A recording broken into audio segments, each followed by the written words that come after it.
के बाद इस वीडियो क्वेश्चन में मैं कर रहा हूँ इसमें सीटेट का जो एग्ज़ाम है 2024 में। अब ये लगातार जब तक एग्ज़ाम नहीं हो जाता तब तक हम ये वीडियो की सीरीज़ में आपके सामने लेके आता रहूँगा। वैसे मैथ के बेस्ट क्वेश्चंस करे जाएंगे जो कॉन्सेप्ट वाइज एग्जाम में रेगुलर आते रहे हैं। इसमें जितने भी क्वेश्चंस कराए जाएंगे आप इसको कॉन्सेप्ट को कहीं ना कहीं नोट करते रहिएगा, क्योंकि जितने भी क्वेश्चंस हैं रेगुलर एग्जाम में आपको देखने को मिलेंगे। ठीक है। सो फर्स्ट क्वेश्चन स्टार्टिंग करते हैं, और प्रत्येक वीडियो में 4 से 5 क्वेश्चंस करेंगे और कई पार्ट में वीडियो ये हम लोग क्रिएट करेंगे, जिससे एग्जाम के आते आते तक जितने भी मोस्ट इंपॉर्टेंट कॉन्सेप्ट हैं जो क्वेश्चन एग्जाम में 100% आते ही आते हैं, वो सारे क्वेश्चन मैं कवर कर दूँ आपके। ठीक है। सो फर्स्ट क्वेश्चन देखते हैं। ठीक है, फर्स्ट क्वेश्चन देखिए। ये क्वेश्चन एग्जाम में हमेशा आता है, आपको दिखाई पड़ता होगा। ये क्वेश्चन पूछने के दो तरीके हैं, ई वी और एफ, वर्टेक्स पे, फेस पे और एज पे। क्वेश्चन दो पैटर्न में आता है, एक तो आता है डायग्राम पे, ठीक है, डायग्राम पे, और दूसरा है फॉर्मूले पे। ठीक है, ये दो पैटर्न में क्वेश्चन पूछे जाते हैं एग्जाम में। और अगर बात करें तो डायग्राम में क्या होता है, आपको डायग्राम में देख के आपको ई वी और एफ फाइंड आउट करना होता है। एज, वर्टेक्स और फेज, आपको डायग्राम बना के एक डायग्राम की अंडरस्टैंडिंग होनी चाहिए, जिससे आप E V F, edge, vertex और फेज फाइंड आउट कर सकें। इस तरीके से होते हैं। और उसमें ये वाले क्वेश्चन में क्या है कि जैसे एक आपको एक्सप्रेशन दिया गया है, ई वी एफ को फाइंड आउट करके ये वैल्यू से फीडिंग करना होगा आपको। और दूसरा होता है फार्मूला। ये फार्मूला जो मैं लिख रहा हूँ इसको आप नोट कर लीजिएगा, वेरी इंपॉर्टेंट है एग्जाम में, इस पर कई बार क्वेश्चन एग्जाम में आपको मिलता है। इन दोनों पैटर्न में से एक पैटर्न में क्वेश्चन एग्जाम में आपके 200% पक्के हैं कि आएंगे ही आएंगे। ठीक है। तो ये दूसरा फार्मूला नोट कर लीजिए, अगर इस पे नहीं आएगा तो इस वाले पे आएगा, अगर इस वाले पे नहीं आएगा तो इस वाले पे आएगा। तो ये क्वेश्चन है डायग्राम बेस है।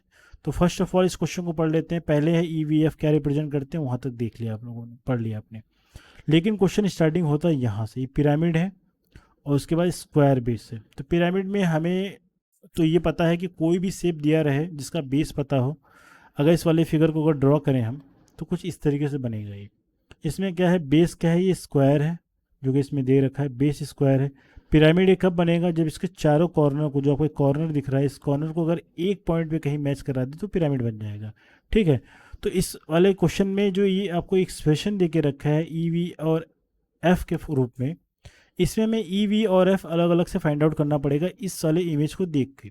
अगर आप यहाँ पे देखोगे तो यहाँ पे अगर वर्टेक्स की बात करें, वी की बात करें, तो वर्टेक्स का मतलब होता है जहाँ पे एजेस, कई एजेस एक साथ मिलते हुए नजर आते हैं, उसको हम वर्टेक्स बोलते हैं। तो एक वर्टेक्स आपको यहाँ पे दिखाई पड़ रहा है, ठीक, दूसरा आपको वर्टेक्स यहाँ पे दिखाई पड़ रहा है, तीसरा वर्टेक्स आपको यहाँ दिखाई पड़ रहा है। ऐसे मिला के कुल देखो आप 4 वर्टेक्स दिखाई पड़ रहा है। ठीक है, 4 वर्टेक्स, तो मतलब 4 और एक ऊपर एक मिला के 5, तो ये वर्टेक्स कितने होंगे, 5। अब आते हैं फेस पे। ठीक, वर्टेक्स के बाद फेस की बात करें, फेस का मतलब होता है फलक। देखो एक फलक यहाँ पे आपको ये नज़र आ रहा है पूरा, बड़े में मैं छोटा बना रहा हूँ। एक इसके बैकग्राउंड में आपको ऐसा नज़र आ रहा है पूरा का पूरा, एक आपको इस साइड से नज़र आ रहा है और एक सामने से नज़र आ रहा है। ये आपको 4 फलक यहाँ दिखाई पड़ रहे, और एक बॉटम में फलक इस तरीके से आपको दिखाई पड़ रहा है ना। तो ये चारों फलक को मिलाने के बाद ये पूरा शेप बनता हुआ नजर आ रहा है। कितने फलक हैं, ऊपर के 4 और नीचे एक, 4 एक कितना हो गया, 5। तो फलक कितने बन गए, 5। अब आते हैं किनारे पे। किनारे का मतलब हो गया जितने भी आपको, मैं अगर इसके फलक के डिज़ाइन हटा दूँ तो ये हटा देता हूँ थोड़ा सा, जो कि ईजी हो जाएगा थोड़ा करना। अगर आप यहाँ पे एज काउंट करोगे तो एज का मतलब हो गया, ये जो आपको लाइन दिखाई पड़ रही है ये एज है। तो एज कितने हैं, 1 2 3 4, नीचे भी देखो 5 6 7 8। तो 8 आपको लाइंस दिखाई पड़ रही हैं जो कि किनारे हम इसको बोलते हैं। तो कितने, एज का मतलब हो गया किनारा, किनारे कितने हो गए, 8। तो हमें एफ वी और ई, वर्टेक्स, फेस और एज की वैल्यू पता लग गई अलग अलग। अब जो क्वेश्चन में जो एक्सप्रेशन देके रखा है उस पर आते हैं। एक्सप्रेशन देके रखा है 3v प्लस 2f माइनस ई। इनकी वैल्यू अगर फीडिंग करा जाए, अगर इनकी वैल्यू अगर मैं फीड कर दूँ, v की वैल्यू कितनी है, v की वैल्यू है 5 तो 5 रख दिया, प्लस 2f की वैल्यू 2 इंटू क्या है 5 है तो 5 रख दिया, e की वैल्यू 8 है तो 8 रख दिया। 3 5 जा 15 होता है और 2 5 जा 10 होता है। 15 और 10 करोगे क्या हो जाएगा, 25 हो जाएगा। 25 माइनस 8 करोगे क्या आ जाएगा, वैल्यू 17 आ जाएगा। तो 17 इस क्वेश्चन क्या हो जाएगा, आंसर हो जाएगा, जो कि ऑप्शन नंबर आपको बी दिखाई पड़ रहा है। तो ये क्वेश्चन काफ़ी अच्छा क्वेश्चन है, एग्जाम में आप मान के चलो कि 100% आता ही आता है क्वेश्चन। ठीक है। सो नेक्स्ट क्वेश्चन पे चलेंगे अब। ये क्वेश्चन देखो, ये क्वेश्चन कह रहा है कि sum of vertically opposite angle x and y is 80। ठीक है, तो पहले आप वर्टिकली अपोजिट एंगल समझ लो। वर्टिकली अपोजिट एंगल का मतलब अगर दो लाइन अगर इस तरीके से ड्रॉ कर दिए जाएं, ठीक है, ड्रॉ कर दिए जाए तो ये जो एंगल बन रहा है आपको, ये वाला एंगल बन रहा है, और ये एंगल क्या है, वर्टिकली अपोजिट एंगल। और ये जो बाकी का जो आमने सामने का जो ये कोण बन रहा है, ये भी क्या है, वर्टिकली अपोजिट एंगल। और इन दोनों की प्रॉपर्टी क्या होती है, ये आपस में बराबर होते हैं। मतलब अगर एक्स मैं यहाँ पे ले रहा हूँ, अगर वाई यहाँ पे ले रहा हूँ, तो ये आपस में बराबर होंगे। तो एक्स इक्व टू वाई होगा, ये प्रॉपर्टी याद रखिएगा। ठीक, अगर हिंदी में इसको सिरसा विमुख कोण बोलते हैं, इंग्लिश में इसको वर्टिकली अपोजिट एंगल बोला जाता है। अब क्वेश्चन पे आ जाते हैं। क्वेश्चन में कह रहा है इन दोनों एंगल का जो सम है 80 डिग्री है। 80 डिग्री है, इसका मतलब ये हो गया कि क्योंकि ये आपस से बराबर भी है, बराबर होने का मतलब ये 40 डिग्री होगा और ये 40 डिग्री होगा, तभी तो जोड़ने पर 80 डिग्री आएगा।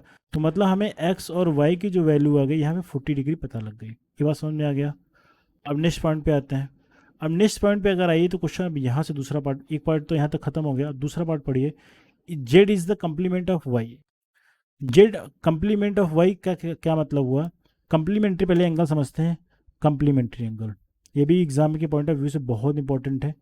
ये भी एग्जाम में कई बार क्वेश्चन आया हुआ है। तो कंप्लीमेंट्री एंगल का मतलब क्या होता है, अगर मैं दो एंगल अगर बोल देता हूँ 1+2, अगर ये दोनों एंगल कंप्लीमेंट्री हैं इच अदर, तो इन दोनों का जो सम होगा 90 डिग्री होगा। इस बात को याद रखना है। ये कॉन्सेप्ट है इस क्वेश्चन का। ठीक है, अब इसको अप्लाई कर लेते हैं। अगर इसको अप्लाई करोगे आप, तो आप देखो Z is the complement of Y का इसका मतलब क्या हो गया, वाई प्लस जेड की जो वैल्यू आएगी ना, इन दोनों को सम करने में 90 डिग्री आएगी। ठीक है, तो इस वाले एक्सप्रेशन की हेल्प से हम जेड की वैल्यू फाइंड आउट कर सकते हैं। क्यों, क्योंकि हमें वाई की वैल्यू पता है 40 यहाँ पे दिया गया है। तो ठीक है, इसकी वैल्यू 40 रख लेते हैं, प्लस जेड रख लेते हैं, बराबर 90 कर लेते हैं। अब जेड की वैल्यू फाइंड आउट करोगे, जेड बराबर क्या हो जाएगा, 90 में से 40 घटाओगे तो 50 डिग्री आ जाएगा। इसमें किसी को कोई डाउट नहीं होगा। तो इस तरीके से हम लोगों ने एक्स वाई जेड की वैल्यू फाइंड आउट कर ली है। हमें क्या फाइंड आउट करना है, हमें एक्सप्रेशन की वैल्यू फाइंड आउट करना है जो यहाँ पे दे के रखा है, 3 times X minus Y plus क्या है, जेड है। ठीक है, इनकी वैल्यू फीडिंग करते हैं। एक्स की वैल्यू 40 है तो 3 × 40 कर लो आप। वाई की वैल्यू 40 है तो 40 रख लिया। जेड की वैल्यू क्वेश्चन में क्या है, 50 डिग्री रखा है तो 50 डिग्री रख दिया। ठीक है, सॉल्व कर लेते हैं। 3 × 40 का मतलब 120 डिग्री, 120 में से अगर 40 माइनस कर दोगे कितना हो जाएगा, 80 डिग्री। 80 + 40 50 करो कितना हो जाएगा, ये हो जाएगा 130 डिग्री। हम बॉडमॉस रूल यूज करके इस क्वेश्चन को सॉल्व कर रहे हैं। ठीक है, तो 130 डिग्री का मतलब ऑप्शन नंबर बी आपका क्या हो जाएगा, सही हो जाएगा। तो इस तरीके से ये क्वेश्चंस जो मैंने आपको दो कॉन्सेप्ट बताए, वर्टिकली अपोजिट एंगल का कॉन्सेप्ट प्लस कॉम्प्लीमेंट्री एंगल का कॉन्सेप्ट, इस कॉन्सेप्ट पे भी क्वेश्चन एग्जाम में कई बार आया है और आता रहता है। ठीक है, तो ये दोनों क्वेश्चन समझ में गए आप। नेक्स्ट क्वेश्चन की तरफ चलेंगे। ठीक है, ये क्वेश्चन आप देखो। ये क्वेश्चन देखिए, कह रहा है कि एरिया ऑफ, ये क्वेश्चन मैं आपको बताऊंगा कॉन्सेप्ट, इस क्वेश्चन का जवाब आपको कमेंट में देना पड़ेगा। कह रहा है एरिया ऑफ रोम्बस। तो एरिया ऑफ रोम्बस दे के रखा 5880 मीटर स्क्वायर। तो पहले हम एरिया ऑफ रोम्बस की प्रॉपर्टीज़ के बारे में बात करेंगे, उसके बाद क्वेश्चन को सॉल्व करेंगे। तो कुछ प्रॉपर्टीज़ मैं आपको बता देता हूँ। एरिया अगर फाइंड आउट करना हो, एरिया का मतलब क्या होगा, ये वाला हिस्सा जो है, ये वाला पार्ट अगर फाइंड आउट करना है, क्योंकि देखो क्वेश्चन में दो चीज़ें दे के रखी है। यहाँ पे डायगोनल की बात कर रहा है। अगर रोम्बस का एरिया अगर फाइंड आउट किया जाए डायगोनल की हेल्प से, विकर्ण की मदद से, तो एरिया बराबर याद रखिएगा। इस क्वेश्चन पे काफ़ी क्वेश्चन आया है, और भी अलग अलग टीचिंग एग्जाम्स पे इस वाले फॉर्मूले पे क्वेश्चन डायरेक्टली आता है, 1/2 d1 × d2। ठीक है, तो d1 × d2 कर दिया। तो ये वाला एक कॉन्सेप्ट लगाओगे आप इस क्वेश्चन को सॉल्व करने के लिए। आपको एरिया की वैल्यू इस क्वेश्चन में दे के रखी 5880। ठीक है, एक d1 आप चाहे इसको ले लो, इसकी वैल्यू क्वेश्चन में दे के रखी, d1 की वैल्यू आप मान लो, इस d1 की वैल्यू इस क्वेश्चन में 70 दे के रखा है। दूसरे d2 की वैल्यू निकालनी है, तो इसकी वैल्यू हमें पता नहीं है, तो इसको हम d2 मान लेते हैं। इसकी वैल्यू पहले फाइंड आउट कर लेते हैं, तो ठीक है। ठीक, तो 1/2 d1 × d2 करोगे, तो d1 की वैल्यू क्वेश्चन में हमें पता है ऑलरेडी, तो 70 डायरेक्टली रख लेते हैं। जब 70 आप डायरेक्टली रखोगे तो कुछ इस तरीके से आपको ये फॉर्मूला बन जाएगा। तो d2 की वैल्यू को सॉल्व करोगे तो क्या हो जाएगा, 5880 × 2 डिवाइडेड बाई क्या हो जाएगा, 70। ये 0 0 उड़ा दो, यहाँ से गायब हो जाएगा। अगर 7 से कटिंग किया जाए तो 7 से काटो, 7 से 7 8 की 56 हो जाएगा, और 7 चौके 28 हो जाएगा। ठीक है, और d2 की वैल्यू अगर निकालोगे तो 84 का 2 टाइम्स करोगे तो 168 हो जाएगा। तो ये d2 की वैल्यू हम लोगों ने निकाल ली। ठीक है, एक चीज़ हम लोग निकाल लिया, हमें साइड्स चाहिए। तो साइड्स का मतलब क्या होगा, जो मैंने ए की वैल्यू लिखी है ये with the help of D1 D2। अगर मैं इस क्वेश्चन को थोड़ा सा मैं यहाँ पे आपको बना के दिखाऊं, अगर ये कुछ इस तरीके से मान लो डायग्राम बना हुआ है, ठीक है, ये ए है, ए है, ए है, ए है, इसमें ये D1 D2 है और ये D1 D2, इनकी हेल्प से अगर चीज़ें निकालनी हो तो इसके लिए फॉर्मूला मैं डायरेक्टली लिख देता हूँ। मैंने इसके लिए एक वीडियो बनाया है जिसमें रोम्बस के सारे कॉन्सेप्ट कवर्ड किए गए हैं, इसी चैनल पे एक वीडियो पड़ा हुआ है। अगर आपको जानना है कि फार्मूला कैसे जनरेट होकर आया है तो वो आप जाके वहाँ पे देख लेना। तो ये फार्मूला होता है 1/2 under root D1 square plus D2 square. ठीक है, ये फार्मूला होता है। ये आपको अगर याद है एग्जाम के पॉइंट ऑफ व्यू से ज़्यादा बेहतर रहेगा, क्योंकि एग्जाम में ये सब अगर आप डिराइव करने जाओगे तो बहुत टाइम टेकिंग हो जाएगा। ठीक है, तो ये वाला क्वेश्चन का जब यहाँ पे अगर रखा जाए तो क्या हो जाएगा, 1/2 साइड हमें निकालना है, साइड का मतलब भुजा। तो under root 1/2 D1 square plus D2 square. अब यहाँ पे आप एक काम कर लेना, D1 भी हमें पता लग चुका है, D2 भी पता लग चुका है, इनकी वैल्यू रख के आप ए की वैल्यू निकाल लेना। इसमें से कोई ना कोई ऑप्शन आपको मैच कर जाएगा। इसका आंसर भी आप कमेंट में बताओगे मुझे। ठीक है, ठीक। अब नेक्स्ट क्वेश्चन की तरफ चलेंगे। ये क्वेश्चन देखो, ये क्वेश्चन काफ़ी इजी है और इस क्वेश्चन में थोड़ा सा डाउट लोगों को क्या रहता है मैं आपको बता देता हूँ। ये एक्चुअल में क्वेश्चन क्या है, राइट एंगल ट्रायंगल क्वेश्चन है, समकोण त्रिभुज क्वेश्चन। कभी भी अगर ऐसा क्वेश्चन दिखाई पड़े, ये क्वेश्चन एग्जाम में काफ़ी बार आ चुका है, इस पे क्वेश्चन बहुत अच्छे अच्छे बनाए जाते हैं। देखो इसमें इसको चाहे बेस ले लो, चाहे आप परपेंडिकुलर ले लो, चाहे इसको परपेंडिकुलर ले लो, चाहे इसको बेस ले लो, इससे कोई फर्क नहीं पड़ने वाला। लेकिन हाइपोटेन्यूज हमेशा ये वाला डेटा रहेगा, इस बात को याद रखिएगा, ये कभी नहीं बदलेगा, ये हमेशा एक ही रहेगा, हाइपोटेन्यूज रहेगा। इसको आधार या फिर लंब बोल सकते हो, आधार या लंब बोल सकते हो, इसको हिंदी में कर्ण बोला जाता है। ठीक है, ये बात समझ में आ गई। एक चीज़ और जाना, जो कर्ण होता है इसको हाइपोटेन्यूज आप बोलते हो, मैं पूरा नहीं लिख रहा हूँ। हाइपोटेन्यूज जो होता है ये तीनों भुजाओं में, चाहे वो बेस हो, ठीक है, बेस हो, चाहे आपका आधा परपेंडिकुलर हो, ठीक है, इन दोनों से बड़ा होता है। तो मतलब इन तीनों में ऑप्शन अगर आप देखो, सबसे बड़ी वाली साइड ये लास्ट वाली दिखाई पड़ रही है। तो ये क्या हो जाएंगे इस क्वेश्चन के जो साइड्स हैं, तो ये हमेशा याद रखना, ये जो चारों दिखाई, ये चारों आपको दिखाई पड़ रहे हैं, ये इस क्वेश्चन के लिए क्या हो जाएंगे, विकर्ण की तरह काम करेंगे। इसको डी फॉर डायगोनल लिख लेते हैं। ठीक, अब आते हैं कैसे पहचानते हैं कि ये राइट एंगल ट्रायंगल है। तो आपको एक कॉन्सेप्ट पता रहना चाहिए, आपको पता भी होगा बहुत सारे लोगों को। बेस का स्क्वायर कर लेते हैं प्लस हाइपोटेन्यूज का स्क्वायर, सॉरी प्लस परपेंडिकुलर का स्क्वायर कर लेते हैं, जो कि इक्वल होता है किसके, हाइपोटेन्यूज के स्क्वायर के बराबर होता है। इस बात को आप बेसिक याद रखिएगा, क्योंकि एग्जाम में काम आएंगे आपका। ठीक है, मैं आपको एक बेसिक सा एग्जांपल बताऊंगा। कोई इस तरीके से अगर मान लो ट्रायंगल है, इसकी इसकी वैल्यू 3 है, इसकी 4 है, इसकी 5 है। अगर मैं बोलता हूँ ये राइट एंगल ट्रायंगल, आप क्या करोगे, 3 का स्क्वायर करोगे और प्लस 4 का स्क्वायर करोगे, इन दोनों का सम 5 के स्क्वायर के अगर इक्वल अगर आ गया तो ये बोलोगे right angle triangle. Right angle triangle का मतलब ये एंगल 90 डिग्री है। ठीक है, तो 3 का स्क्वायर करोगे 9 और 4 का स्क्वायर करोगे 16 हो जाएगा। दोनों को अगर आपस में ऐड करोगे तो 25 आ जाएगा। 5 का स्क्वायर करोगे 25 आ जाएगा। इनका सम आपस में क्या हो रहा है, आपस में इक्वल है। ठीक है, इक्वल हो जा रहा है, तो ये क्या हो जाएंगे, राइट एंगल ट्रायंगल। ठीक है, तो इस तरीके से हम पहचानेंगे। तो ये जो ऑप्शन इस क्वेश्चन में दे के रखे हैं, अगर इस ऑप्शन की अगर बात करें, अब इस क्वेश्चन को हटा देते हैं, अगर ऑप्शन की बात करें, इन सारे ऑप्शन को आप चेक करोगे, दो साइड का स्क्वायर कर लेना, जो छोटे वाले हैं इनको आपस में ऐड कर लेना, तीसरे साइड के स्क्वायर के अगर इक्वल अगर आ गया तो वो ऑप्शन सही हो जाएगा। तीन चारों ऑप्शन में ये क्वेश्चन आपके एग्जाम में 2021 में आया है, ये काफ़ी इंपॉर्टेंट क्वेश्चन है। तो ये ऐसे पेपर में आते रहते हैं। तो ये ऑप्शन आप चेक करके मुझे इसका ऑप्शन आप मुझे कमेंट में बताओगे कौन सा ऑप्शन सही है। जिनका ऑप्शन सही रहेगा मैं उसमें आपको कमेंट का जवाब दे दूंगा। ठीक है, नेक्स्ट क्वेश्चन करते हैं।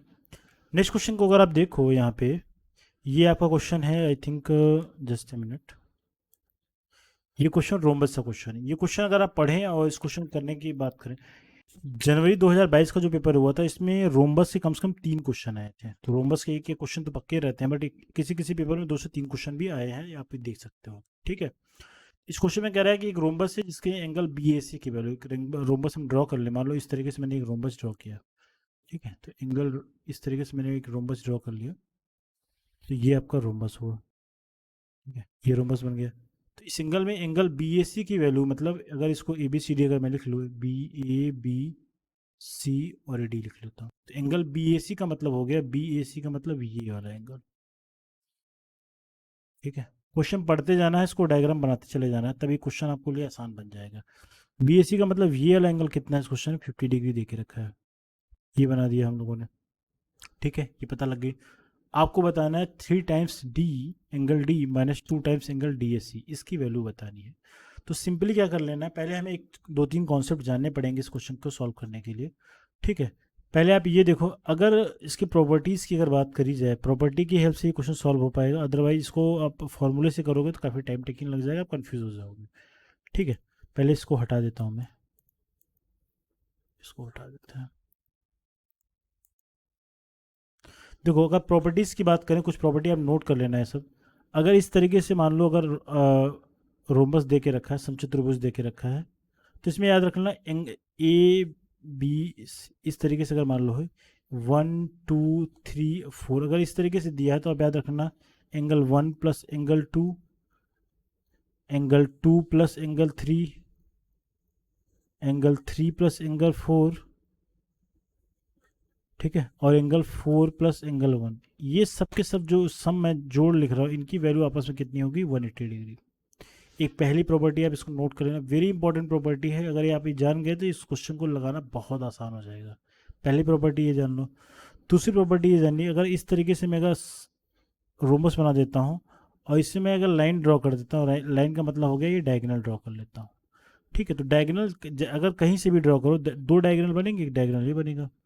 तो ये जो डायगोनल बन रहा है, इसमें जो एंगल जो ये बन रहा है, पूरा एंगल जो बन रहा है, तो ये एंगल को क्या करता है, बाइसेक्ट कर देता है। बाइसेक्ट मतलब सम द्विभाजित कर देता है, मतलब ये एंगल आपस से बराबर हो जाए। इसका मतलब अगर ये पूरा एंगल, अगर मैं बोल रहा हूँ पूरा एंगल अगर 100 डिग्री है, मान लो 100 डिग्री है, अगर मैं यहाँ से एक डायगोनल ड्रॉ कर देता तो ये 50 डिग्री ये अलग हो जाएगा, ये 50 डिग्री अलग हो जाएगी, दो बराबर भागों में बढ़ जाएगी।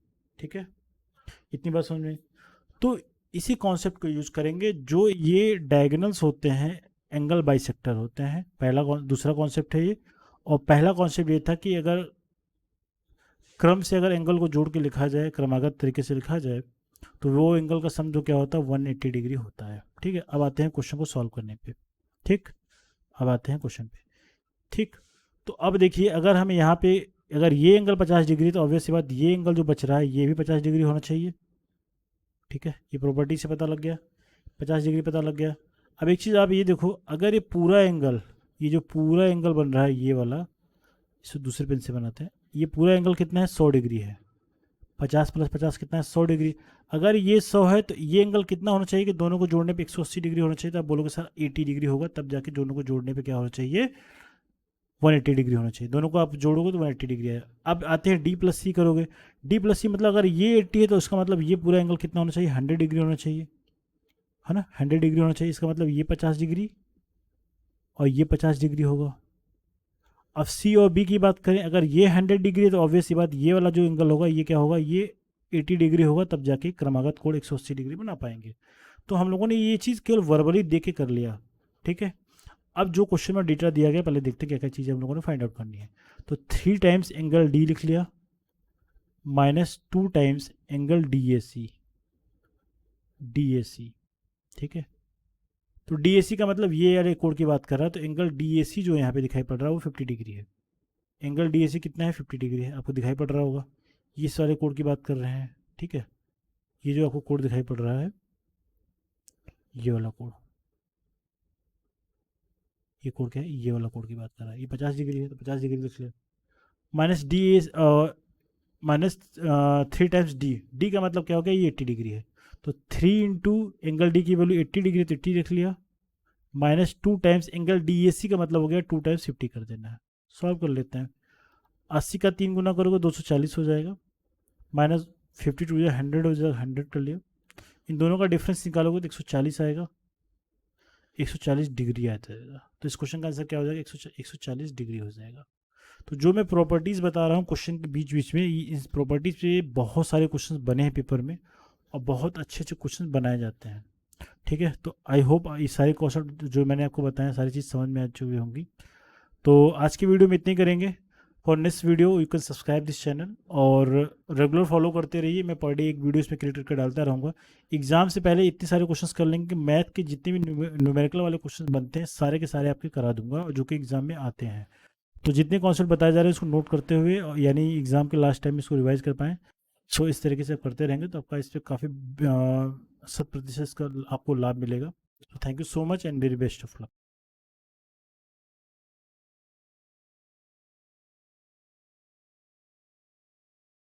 Thank you.